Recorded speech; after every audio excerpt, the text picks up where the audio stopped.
Life in the Big Apple is not what it used to be. And Governor Andrew Cuomo is looking to keep the exodus flowing out of New York and New York City. And our guest today will be New York City Councilman and Minority Whip, Joe Borelli, on the BizPo Show.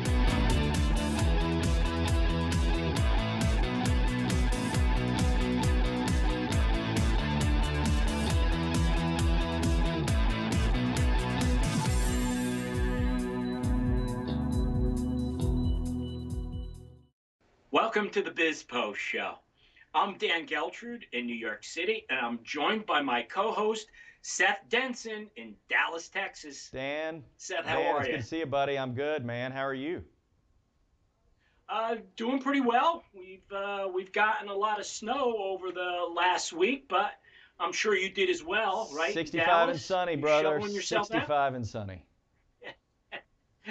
I gotta tell you, I'm quite jealous. But you know, it's interesting when we always start the show talking about where I'm from and where you're from. We're gonna do something a little bit different this week and have a discussion related to the tale of two states. Now, me being from New Jersey, but just outside of New York City, I guess you could say I'm a New Yorker. At least people from other parts of the country would say I'm a New Yorker, being I'm so close. And of course, you're in Dallas, Texas. And I think that we should maybe get into it a little bit. It's a big country. And even though we're living in one country, it really is two different types of lives and lifestyles that we experience. Yeah, absolutely. And before anybody gets too excited, though, I want to be very clear. This is not going to be the North versus the South here. And I'm going to we did that 150 years ago. That's over. And I'm going to preface it by saying this. I saw a meme just last week that said, if you could live anywhere in the world that you could, what town in Texas would you live in, right? And I laughed because that's the way Texans believe, right? We're very proud about our state. But here's the reality. I love New York. Matter of fact, Jenna, my wife, and I have talked about for years the idea of someday living in New York because we love the city so much, the culture. I love the people. I'm a foodie, so I mean, obviously it's hard to beat anywhere in the world when it comes to food other than New York City. But the arts, everything there is, the city that doesn't sleep. New York is a fond place for me. You know, Dan, I don't know if you know this, I got engaged in New York, my wife and I, at Rockefeller Tree. It was a touristy thing, sure. But New York is like another home for me, and it always has been. And seeing what has happened to really your neck of the woods over the last few years under, we'll call it some questionable leadership decisions, is really, it's sad. It's sad to see. But at the end of the day, I want to be very clear. I still love New York, as the saying goes, and I'm hoping that it can return to the glory it once was. You know, Seth, the New York metropolitan area is really a great place to be. It is. But there are a lot of things going on that are making it really tough for a lot of people, me included, to stay in this area. Now, New York City, the Big Apple, the pandemic is taking quite a bite out of what's happening here. New York is not how you remember it, Seth, that's for sure. And let's hope there's going to be a comeback down the road. But what I want to say to you about New York right now is the leadership, and you alluded to it just before, the leadership has really not been where it should be. Now, the pandemic certainly has changed things, but when there's a crisis, that's the true test of leadership. And I have to say, across the board, whether it's New York City or the state of New York, leadership has failed. And New York and New York City are paying a dear price. Yeah, let's just dive into the numbers, right? I mean, and again, I recognize, and we're going to state, the pandemic, ground zero for the pandemic in the United States really seemed to be Manhattan, seemed to be New York, and of course it spread into the boroughs and into New Jersey where you are.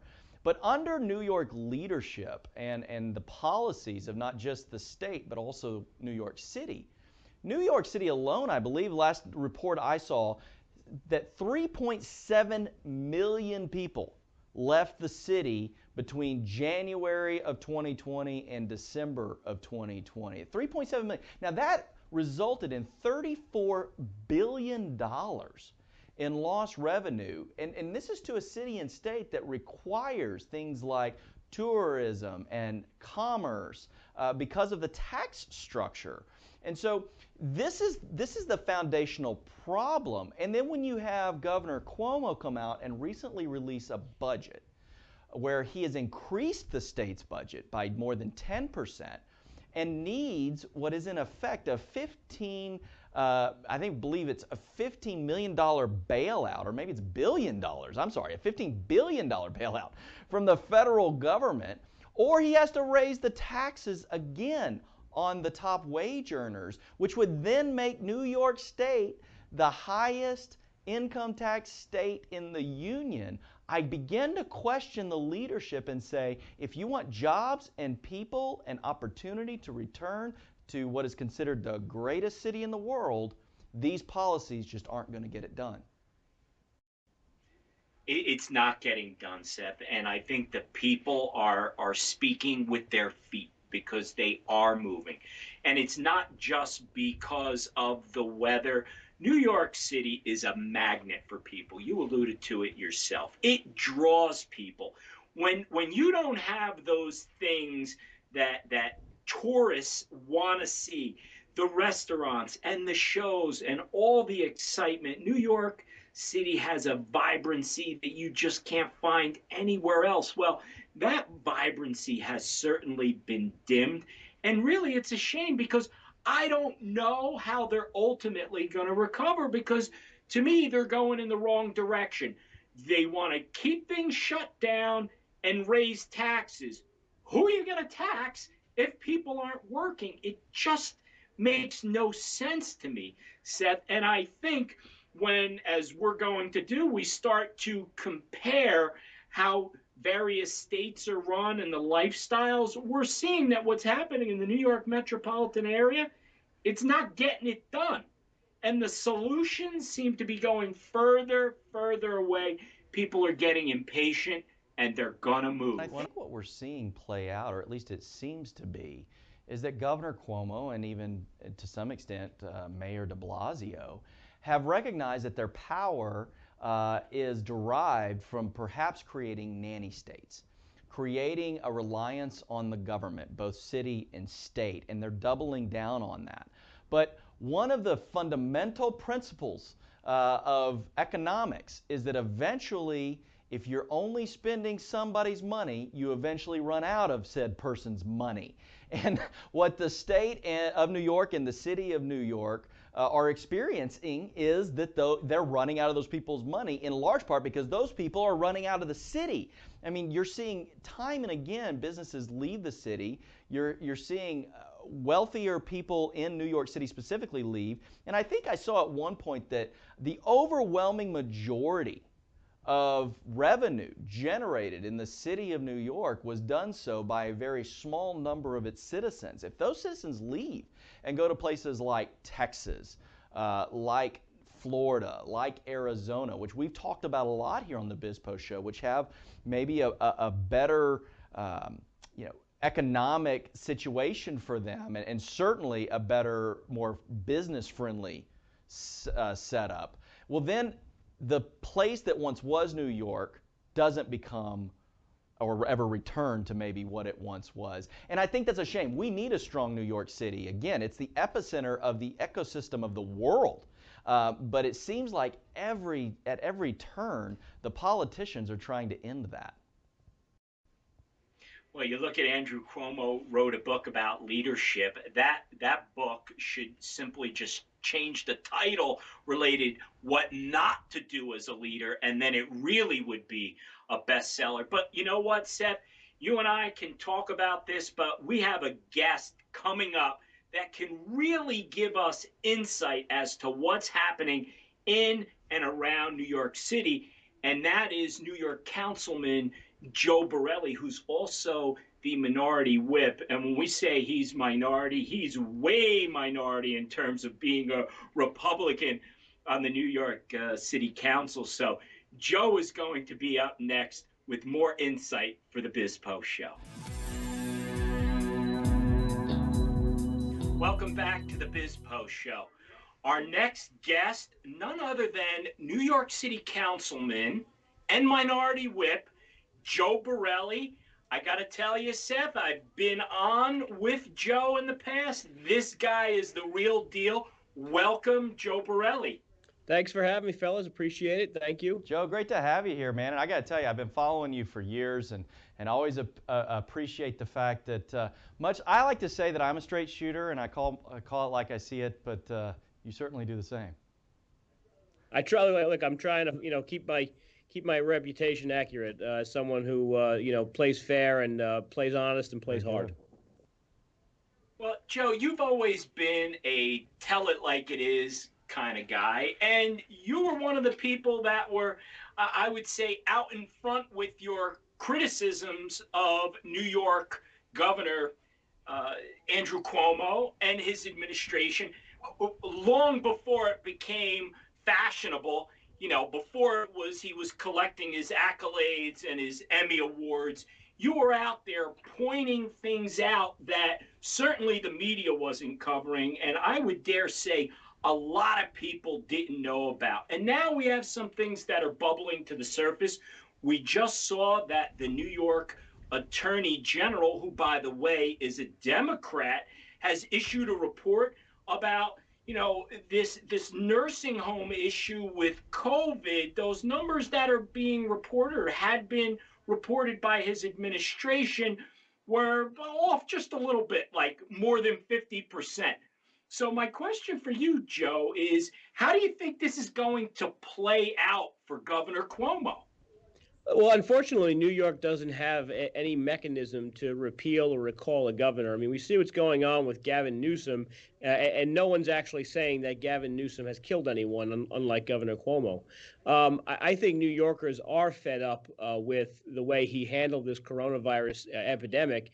And obviously, Republicans are his opposition, and we were out there first criticizing him. Some would say we were just pointing out the obvious, like don't put COVID-positive people back in nursing homes, or kids will suffer if you don't put them in school, and those sort of basic ideas.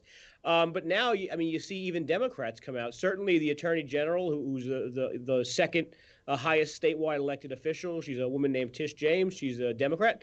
She issued this report, and it opened the floodgates. And now you see other Democrats demanding subpoenas. You see other Democrats demanding that he relinquish his near unilateral control that was given to him under this emergency authority. So, the floodgates are open, and people are angry. And now, it's open season on Cuomo's. Even the New York Times, put out a bombshell story the other day that 8 or 9 of his top health officials left. And the reason they left is because of him. It's because of the way he bullies and manages and micromanages and sets policy based on politics, and then asks his health department to justify the rationale. Well, I think there's a lot more to come from that story, Joe. We're going to be really watching that closely, as I'm sure you are. Now, there's another New York politician that you've also been a little bit critical of, and that's Mayor Bill de Blasio of New York City. Now, arguably, Joe, he is the worst mayor in the country, at least of a big city, that's for sure.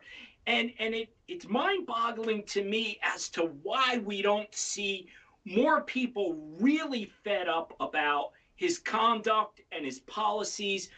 And on top of that, he's term limited, thankfully, for those in New York City. So he's not going to be able to run for re-election. So my question for you is for the next mayor of New York, is there a chance for a Republican to break through? Is there another Mike Bloomberg or another Rudy Giuliani waiting in the wings, or perhaps a Joe Borelli? Well, I don't know if it's going to be me this time out, but the Republicans are going to field a candidate. Right now, we've had our interviews with numerous folks who are interested in running on the line. The Democrats have had the first shot out of the gate. the Democratic Party in New York is obviously really one of the main, contests that you have to focus on. So Democrats have been running for this race for over a year. So you're seeing a little bit more hype and a little bit more discussion. But whoever that person ends up being, and they'll be someone who's far left, someone who's radical, hopefully less radical and far left than de Blasio, but they'll be along the same, they'll be cut from the same cloth, frankly. They will have to face off against a Republican.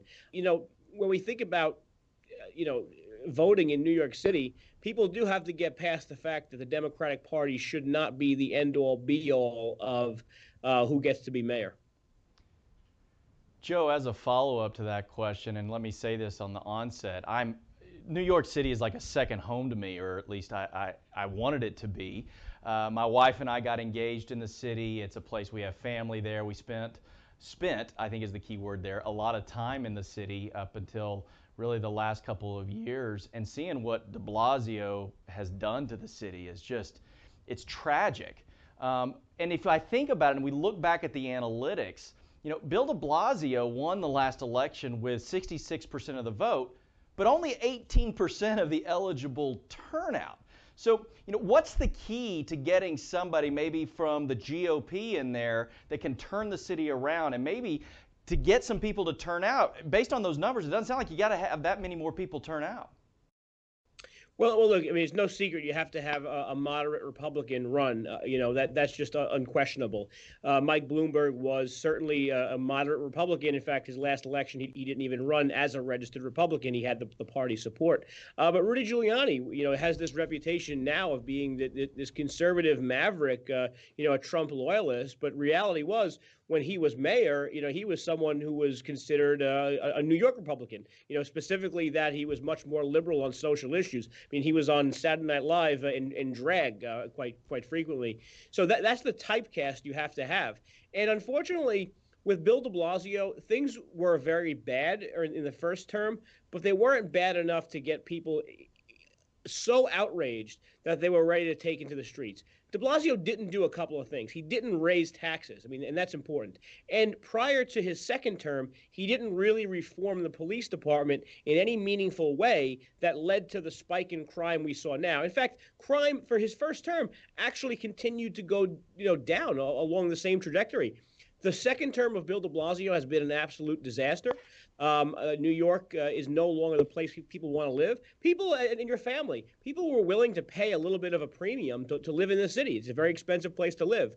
It's not there anymore. And you couple that with this rising crime and the feeling of just unsafe places when you walk out in the street. Right now, Manhattan's like a ghost town. But if you walk into some of the outer borough neighborhoods that were once considered safe, you find that people are feeling like there is a new presence of danger that just wasn't there 5 years ago.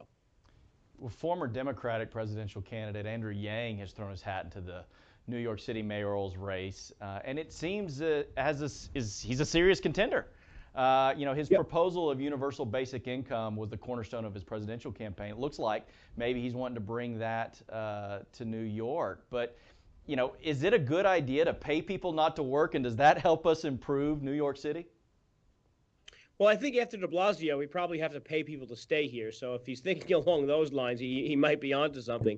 But I will say this about Andrew Yang. And by the way, he's actually in the lead now. There's been 2 polls out, and he has been in the lead on both of them, which is pretty remarkable for someone who isn't really entrenched with a political base in any one of the 5 boroughs. But when you have someone who does come out of left field, who is not, tied up with any Democratic machine organization, some entrenched Democratic Party apparatchik, or you don't have someone that's coming from the fringe far activist left, it's a bit refreshing. If the only knock against him right now seems to be he has some ideas I might not like, that's a much better place I'm at with him than I am with some of the other candidates. But look, his universal basic income, I think he's come to the realization that just the economy of New York City could not pay for that same dollar amount for New Yorkers. I hope he looks at what he might want to accomplish with that and realize that he can do the same thing by lowering taxes or by creating tax deductions for property taxes and things like that. There are ways to give New Yorkers money that don't involve just paying them in the same sense that a universal basic income would be. Yeah, perhaps he could take a page out of the fact of getting more businesses to come back to New York City. might be a good idea and help improve the city altogether. Well, listen, as a Republican, how are you able to get your agenda accomplished in this deeply divided political world that we live in, not just, throughout the United States, but specifically in New York City? Well, look, it's funny you asked that. I mean, it's something I am proud to do. There are 48 Democrats to 3 Republicans right now on the city council. And all 48 of those folks are out there chasing the same dragons. They're all trying to be the leader of the far left progressive movement. So other than the 3 Republicans and the small handful of sort of outer borough, common sense Democrats, not many people are actually talking about real meat and potato issues. I did a video, you can check my Twitter, Joe Borelli NYC, and I did a video on how the city calculates tree restitution fines, where it fines people for taking down trees, and how crazy the actual dollar amounts are. Nobody else is simply talking about that. So the city council still wants to be addressing people's problems every single day. I mean, the Speaker of the council still does want to have a record of solving some issues for New Yorkers, but when you have overwhelming majority of his members just chasing this progressive cause up and down, they're more interested in introducing non-binding resolutions, blaming Trump for everything from poverty to polio. So a lot of the people aren't serious, and as one of the serious members, you're able to get a few things accomplished. Joe, one of the serious matters that are out there for the country, but specifically for New York City, is they are in a very, very deep budgetary hole, right? So that's no secret. And it seems like Bill de Blasio, instead of taking a position of let's open up the economy, let's get people back to work, let's get businesses reopened, it seems like they're planning on going in a much different direction, which I don't think is going to be successful. But the point of the matter is this, Joe. With high taxes already in place, and if you're going to tax people even more, they're going to leave. What could possibly be a solution here other than waiting for a federal bailout? No, and to some degree, I think a federal bailout of some areas was warranted and was needed, especially some of the cost that the city and other places incurred to sort of fight back against the pandemic. That was spending outside our control. New York is always going to be the largest budget in the country. It's just always going to be. I mean, there's no way to frame that without admitting that. But you're right that eventually the amount of money we're parting our citizens out of their pocket with is going to cause them to leave. And the legacy of Andrew Cuomo, he's been in office for 11 years now. The legacy of Andrew Cuomo is that more New Yorkers have left over this decade than in any other period in history. I mean, he's up for probably Realtor of the Year in Florida right now. But the thing is, New York has to accept the fact that it is the 8.75% partner on every retail transaction. So unless we get businesses open and running, I mean, it's not just like we're playing high tax versus low tax. The city is still effectively shut down. And when you're a city that requires, and a state that requires being the 8.75% tax partner on every retail transaction that occurs, you just can't exist without being open and people shopping, people spending their hard-earned dollars. That's what's happened. There's no secret why the budget deficit exists. It's because we haven't made any significant progress in keeping our retail taxes up. We haven't gotten any money from our hotel occupancy tax, which is a big tax for New York. 65 million tourists a year come to New York City. They stay in hotels. We get a piece of the action over there. Zero people came to New York this year, unfortunately. So all those things exist where there's almost a cognitive dissonance between the idea that we collect money from people spending money here and the need to reopen. Well, Joe, one of the things that the pandemic should have taught New York City, as it has taught the entire nation, is that many businesses can operate by having their employees working remotely. So now, as we see businesses evolving, and at the same time we see the high costs related to operating in New York City, like the minimum wage and high taxes, What's going to stop people from saying, you know what? I don't have to be in New York City anymore.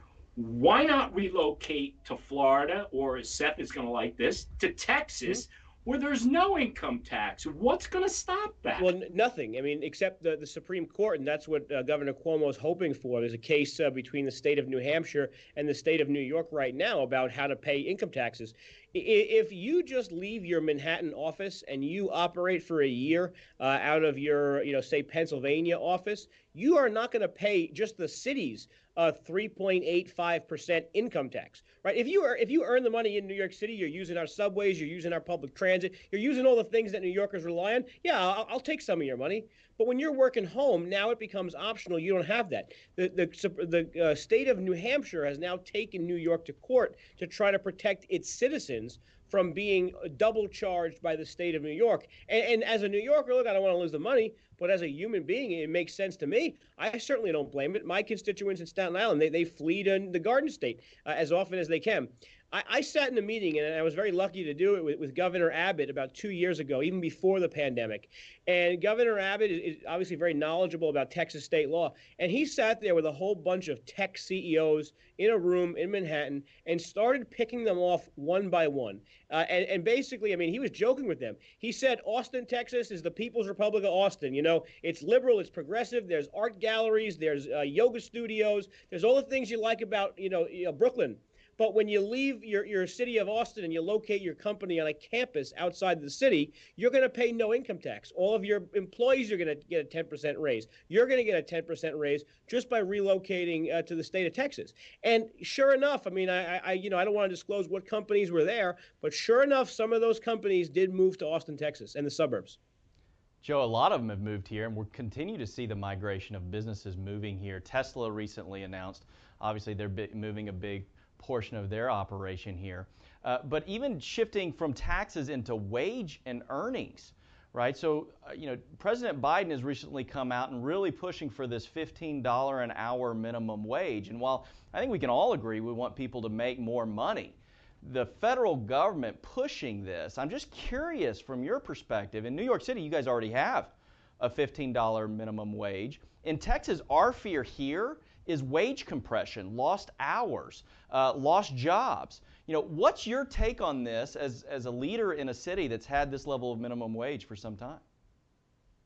Well, we did see some jobs pick up and go. I mean, certainly jobs that don't need to be here. I mean, the good news is it didn't have the effect on certain industries that will always be here: the restaurant industry, the tourist-related stuff, things related, tertiary businesses that are related to Wall Street. They're not going anywhere right now. So the wage stuff didn't affect them. What it did affect was businesses that have this option of staying here. And what it did affect was people's interest in bringing more capital here, or industries that weren't normally associated with New York City from coming here. People just didn't want to open up any type of business. They still don't, where there is entry-level positions that you need to fill because the premium is 50% higher, let's say, than an area where there's a 10% or a $10 minimum wage. So it has been depressing. Thankfully, it's not as strong in the city as it is in some parts of upstate New York. Initially, the law was a tiered approach where New York City would have the $15 minimum wage, and then the rest of the state would get it later. And it got laid early, as they said. And you have parts of upstate New York, I mean, the southern tier and Buffalo, Erie, New York, western New York, all these places are suffering economically from the overpriced labor that no company wants to be on this side of the border, and the fact that there's still fracking, there's still shale gas industry all over Pennsylvania. So, I mean, these are the economic policies of Andrew Cuomo, and they have devastated the state. I mean, people didn't move. When we talk about people leaving the state of New York, people didn't move because they wanted palm trees and a beach. I mean, yeah, I guess a few people did, but most people left the southern tier of New York because there's no more jobs in Chemung County. There's probably 30,000 people in Chemung County, and they probably have some of the highest unemployment and poverty rates in the entire state. People think the poverty in New York City, New York State, is centered on the inner cities. It's usually not. It's mostly centered on the very, very small Rust Belt, post-industrial cities that are along the Erie Canal and Western New York. Joe, President Biden has really pushed to try to accomplish a lot, at least by executive order in his first few weeks in office. As someone who has to work with the other side, right, recognizing that, yes, the Democrats do control the House of Representatives and the Senate, but with a slim margin, you're somebody who's had to find a way to work on the other side of the aisle. If you were advising President Biden, I don't know if that's a stretch, but if you were, what would you hope that he would focus on for the remainder of his first 100 days? Well, I mean, so some good news. I mean, it seems like the CDC and other folks in the Biden administration are starting to actually push for reopening. And I mean, bless her heart, even Lori Lightfoot up in Chicago is out there fighting with her teachers union to try to get the public schools open. Nothing in this country returns to normal until our government says we have to reopen, we have to go back to normal. Until we stop playing this fear game where everyone's fearful of doing stuff that just 10 months ago, 11 months ago, they would have been normally doing. Without that, nothing happens. Without the productivity of people returning to offices, without the productivity of people working full days, without the productivity of parents having their kids in school so they don't got to worry about how to manage daycare at home, I don't think anything can happen. Before we could even talk about foreign policy or economic stimulus, yeah, look, I'll take another $1,000, right? I'll go buy some Bitcoins or whatever. I don't know how that helps the economy any more than the important thing of pushing for reopening. I'm talking to a leader in New York. I got to talk Wall Street just for 1 second. So, the last couple of weeks, GameStops and short squeezes seem to be all the rage, and questions about what were there illegalities? Will things change on Wall Street? Congress doesn't seem to be very much engaged, likely because these big hedge funds are pretty big donors of theirs. But do you believe that Wall Street needs more regulation? I don't think it needs more regulation. As a matter of fact, I mean, just to stick on state politics for a moment, the state of New York is trying to actually impose new transfer taxes on the sale of stock, which would overnight drive so much of Wall Street's job base off the island of Manhattan in a way that we've never actually seen. I mean, we would consider what's happening now trickles and little fleas at a cost, but like now with this new stock transfer cost on a per stock fee, it would drive so many people out of the state of New York that it's ridiculous. So that's what I think Wall Street right now as an institution is a bit concerned about. But now the Biden administration could come in and have an overreaction. I don't want to see the way retail stock is traded overregulated any more than it is now, because I'm someone who's a success story in this. I browse the company section. I'm on Fox Business occasionally with Dan. And I know enough about the stock market to know when a company looks good or when it doesn't look good. They shouldn't keep people like me out of the equation of buying stocks because this is the primary way in which I save money for my family so I can hopefully buy a big house in Texas or New Jersey. I think what I heard Joe say was that we're going to look for the stock exchange of Austin, Texas, if this law passes in New York on this taxes. You might have to. Save a spot for me. Well, Joe, one final question to wrap things up, and we'll stay focused in on Washington, D.C. for a moment. So, as you know, politicians only have so much political capital, and certainly the president is no exception. So there's only so many favors and so much leaning on Congress that Joe Biden can do. And it seems like from the past that presidents will really try to focus in on getting one big thing done.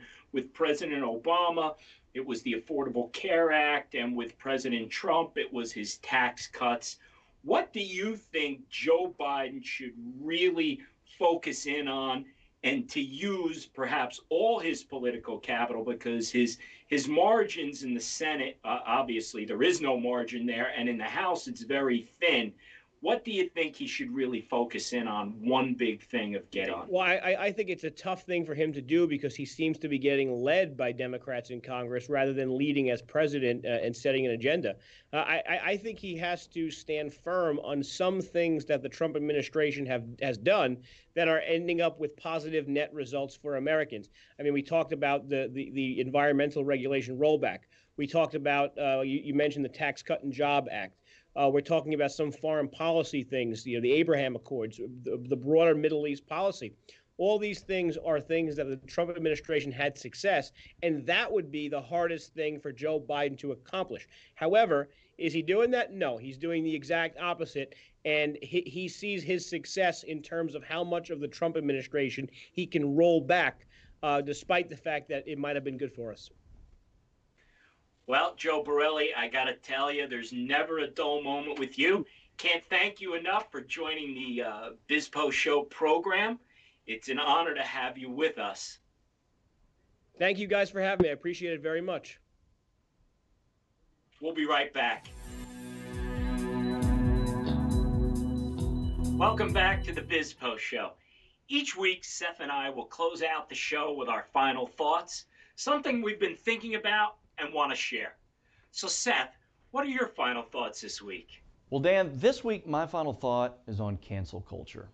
It seems to be all around us, and I have to say, it's exhausting.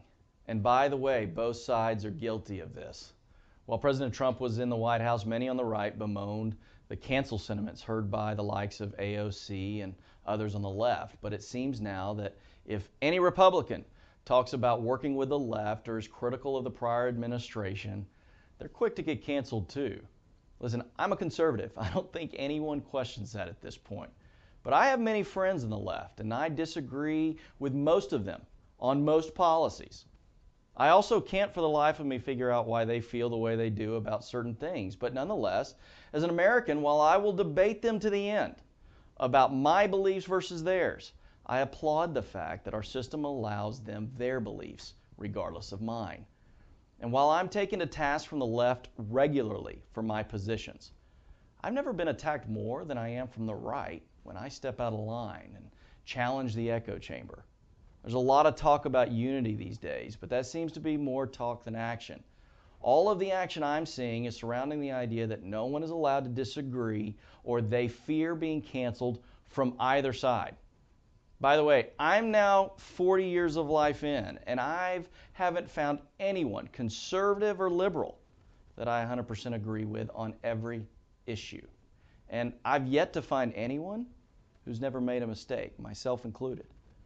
If the litmus test for our leaders is perfection, then we all should be prepared for some significant disappointment.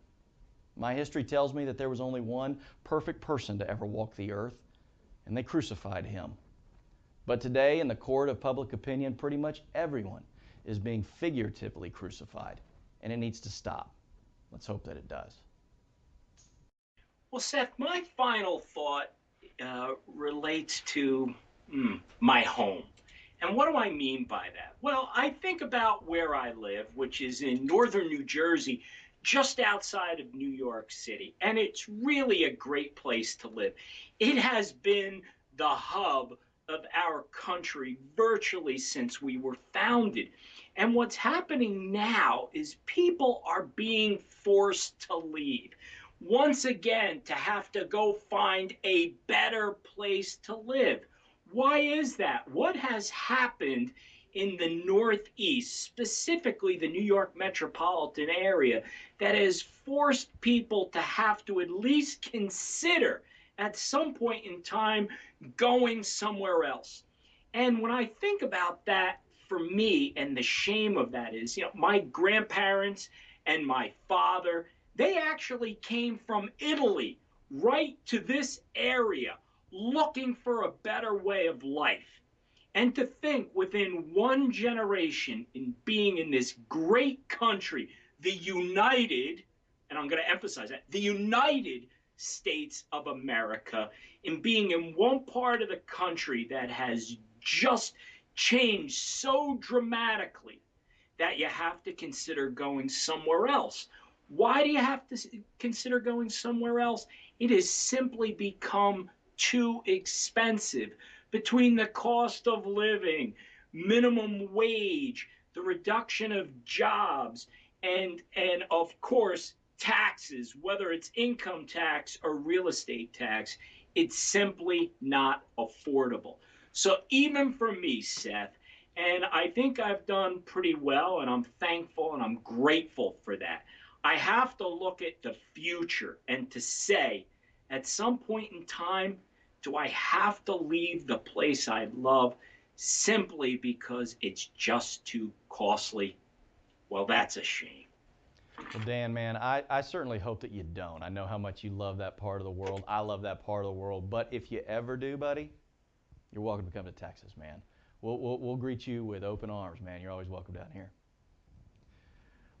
Well, thank you, Well, Seth. that does it for this week's edition of the BizPo Show. We hope you enjoyed it. We hope you'll tell your friends about us, and we hope you'll tune in next week as maybe we'll learn a little bit about Texas. From Dallas, Texas, the Big D, I'm Seth Denson. And I'm Dan Geltrude from New York City. Good night.